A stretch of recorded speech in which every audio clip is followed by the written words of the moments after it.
Meditation for the Solemnity of Pentecost. The title of our meditation is The Great Sound of Pentecost. As we meditate on the Pentecost event, we turn our attention to the great sound and energy that announced the descent of the Holy Spirit. It was a sudden sound like the rush of a mighty wind, an overshadowing sound that leaves its imprint on all that it touches. The Holy Spirit came with so great a sound, yet so gentle like the sound of silence. A tongue of fire appeared on each of the apostles, a fire blazing but not burnt up. Exodus 3 verse 2. These symbols indicate that the breakforth of the Holy Spirit had to overcome certain barriers so as to make his abode in human nature. Maybe the mode of his descending will help us understand deeply how far heaven can be from earth without the Holy Spirit. Man will have been totally locked up in himself, and salvation of Christ will have been available to the few people who can access it and remember it. Fear and emotional instability will dominate the actions of people. It is almost an unimaginable life without the Holy Spirit. The force and energy that shattered these barriers and brought us this far is worthy of our meditation.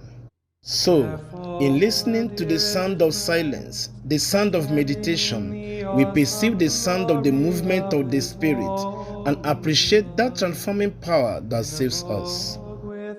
The great sound, like a mighty wind and a burning fire, demonstrates clearly that overcoming power of God, the unstoppable movement of the Holy Spirit, which renews the face of the earth and restores man's friendship with his Creator.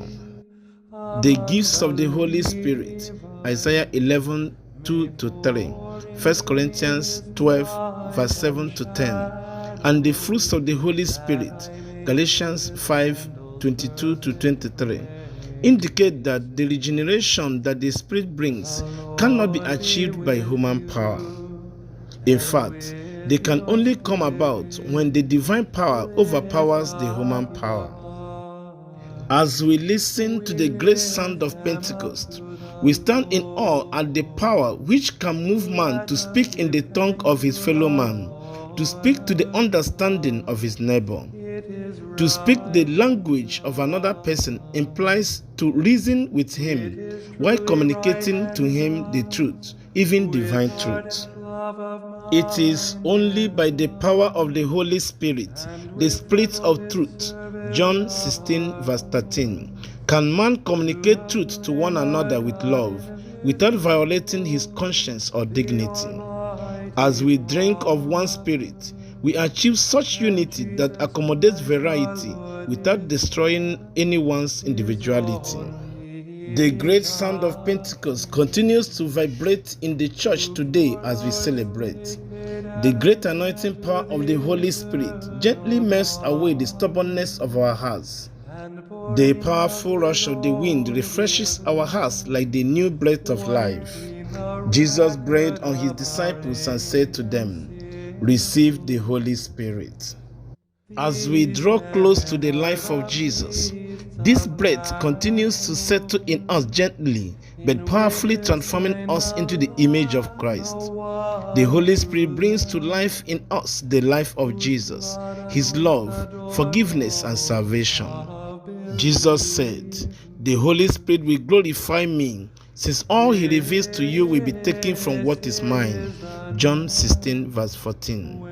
Therefore, in listening to the sound of the movement of the Holy Spirit in us, we discern how to open up our hearts and allow him to inspire our actions.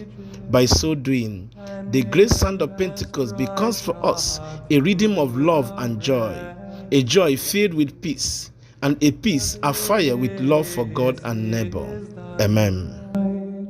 That with a pillar of fire banish the darkness of sin. This is the night that even